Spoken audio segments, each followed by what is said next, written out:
We've been here, of course, during the whole project, and through ups and downs. Really, there were never downs for me because I'm a type of person, I could always see the end result, and I was so excited about what was going to happen to this corner. And of course, now we could see, and it's amazing.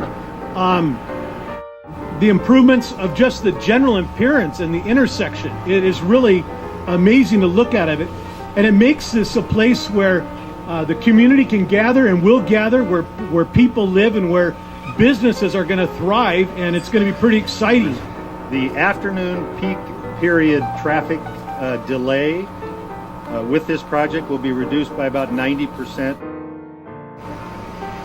The annual vehicle hours, imagine this, the time you spend sitting in your car waiting to go through the intersection before at current volumes in this year will be reduced by 145,000 hours total time people sitting in cars, which is a good thing because those cars are idling, which leads to the other benefits of the project. 93,000 gallons less fuel burned each year getting through this intersection.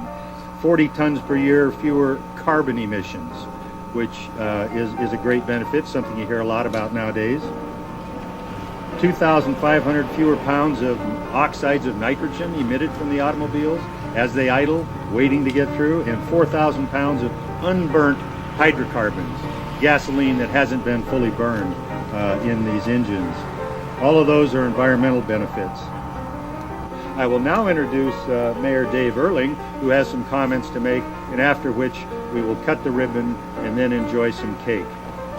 Mayor? I just like it. It's really cool. And as you know, there have been a few people in the community who have not thought this was a good idea. And you know, in fact, I've had one other person just today say, you know, I was against this project when the idea first came out. And I think it's terrific. The artist for this project who was selected was Chris Wrench.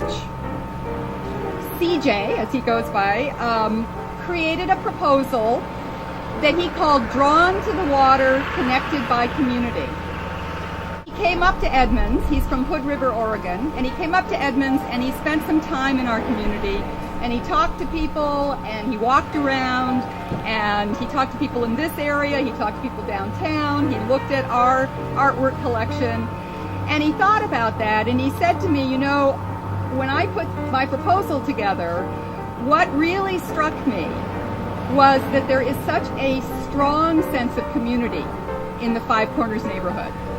And they deserve something really special to mark that gateway element, that entrance to the downtown. But they also need to, he also wanted to recognize the connection, that they're not separate from downtown, they're part of downtown. They lead right into downtown just as water from the top of the hill flows down to our waterfront. So he wanted to make that connection, and he wanted to use materials that were a combination of the mild steel with the rusting patina that will change over time depending on the humidity throughout the year, but also the brilliant flashing stainless steel like the flashes we would see this afternoon, the glint on the water, the light reflecting.